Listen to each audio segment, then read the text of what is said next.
Hi everyone, if you tuned into my channel last week, you know that we got a heat pump installed into our 1960s home. And one of the stipulations of that happening was we had to upgrade our electrical system. Unfortunately, it didn't get to happen quite on the schedule that was planned, so it is happening today.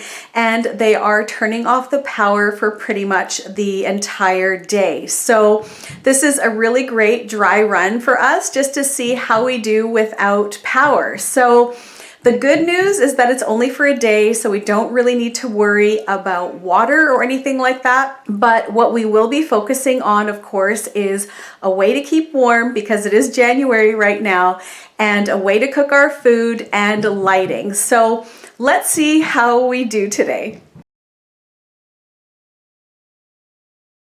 So they've cut the power to the house and it's going to be off for most of the day. So I've just set up my Coleman stove here.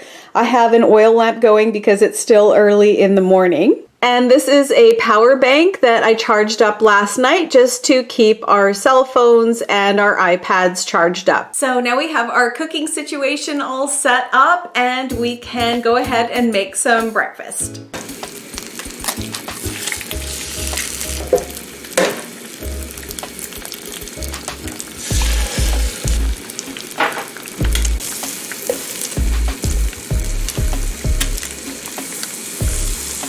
We haven't been able to turn on any heat, so we've decided to light a fire and just to warm up the living area a little bit.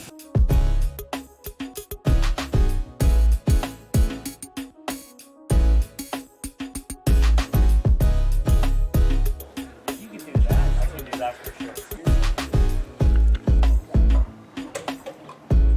So because the electricity is off, I'm in my pantry with a flashlight, and our house is full of electricians, so I'm going to serve them lunch.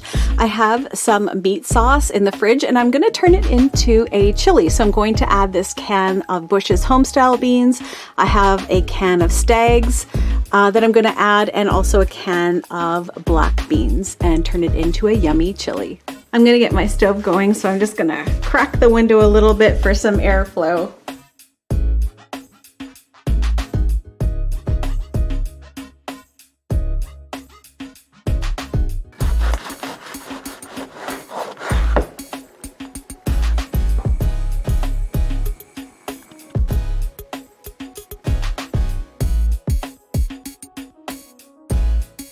We just finished lunch and it was super yummy.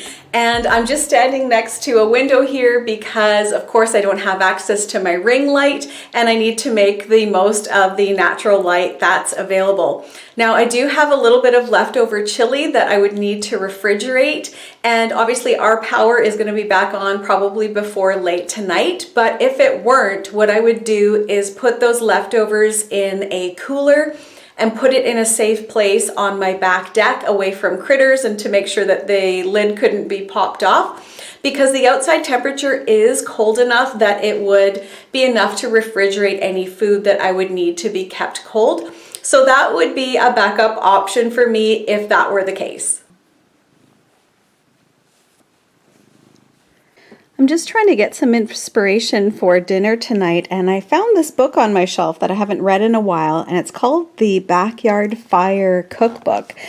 And I opened it up and I saw this little section they have here on foil packets. So this one has some potatoes and prosciutto. And then over here they have this foil pack French dip.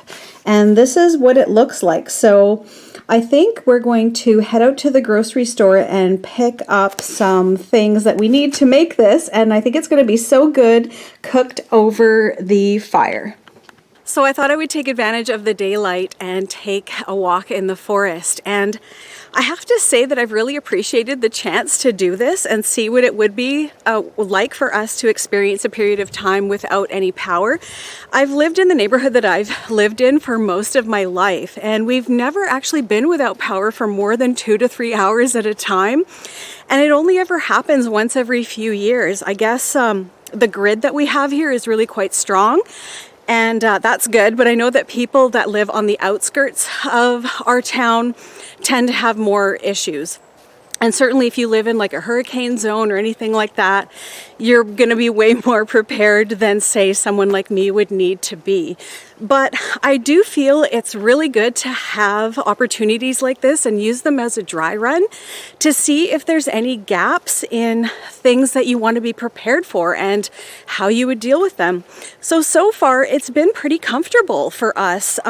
We have our propane stove, we're able to cook and have hot food. We have our fireplace for heating, and that's turned out really well. It's been warm enough to heat up our living space. So that's worked out really well. And, we also have lighting options as well. So everything so far has turned out to be pretty well. Now, luckily, again, it's only for a day, so we don't need to worry about water. But if that were to happen, I feel like we would be reasonably ready for that as well. So we'll just carry on and we'll see how we do. And I want to try something a little bit different for dinner tonight. Now, I do need to go to the grocery store to pick up a few things for that. But if the whole city were out of power and the grocery store wasn't open, obviously I would just pull from my pantry and cook from there. But I do want to try this thing that is a little different. So let's go to the grocery store and pick up a couple things. Now look at these pretty tulips, $4.99. Oh my gosh, they're so cheery, makes me hopeful for spring. So you can see my list here. I'm just here for a few things, but of course I'm going to have a look at the flyer and see what there is. We've got prime rib on sale for $11.99 a pound. They have grapes on sale for $2.99. That's actually not a bad deal. And it also looks like they still have things on sale for Chinese New Year, like they've got chicken thighs and of course things like coconut milk and soy sauce and rice. So these are all a good deal this week. I think we're going to get some of this Angus roast beef for our beef dip sandwiches. That looks really good. I think this is just a plain white. Yeah. I think that's what we want, right? The Italian loaf? Let's have a look and see what it looks like. It's not an Italian loaf. Oh yeah, it's just a white crusty bread. Well, that looks pretty good. Let's get that one. So now we just need to look for an au jus packet just to make things nice and easy. Here it is. Nice, good work. That's going in the basket. I decided to make some potatoes, so I sliced up a couple of them, seasoned them with a little bit of olive oil, oregano, and rosemary, sliced up an onion, and now I'm going to fold it up into a packet. And it says to use heavy-duty tinfoil, which I don't have, so I'm just going to double it over, and I sprayed it with a little bit of cooking spray so it won't stick. And then I'm going to double it up again with tinfoil so that no ashes get in there.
Now I don't want to give the illusion like I'm a pro at this because I'm not, but I've got this nice embery fire over in this section here, and we're just shining a flashlight into the fireplace so we can see what we're doing. But this is my potato packet, so I'm just going to put that right over the embers, and I'm just going to flip it over after about 15 minutes and let it cook on the other side, and it should be done in half an hour. And the sandwiches are only going to take about 10 minutes or less, so I'll put those in after. The electricians just left, and as you can see, the power is turned back on, and I'm just in the middle of cooking dinner, but we're in it now, so I'm gonna finish doing it the way we started it. All right, so we just pulled it out of the fire, and let's have a look at it here. Oh, that looks really good. Nice melted cheese. That's gonna be really good with some au jus.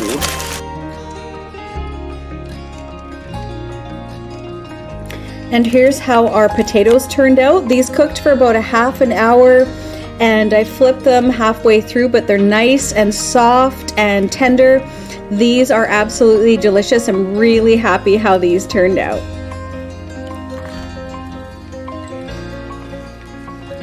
It has a really nice smoky flavor. It's delicious.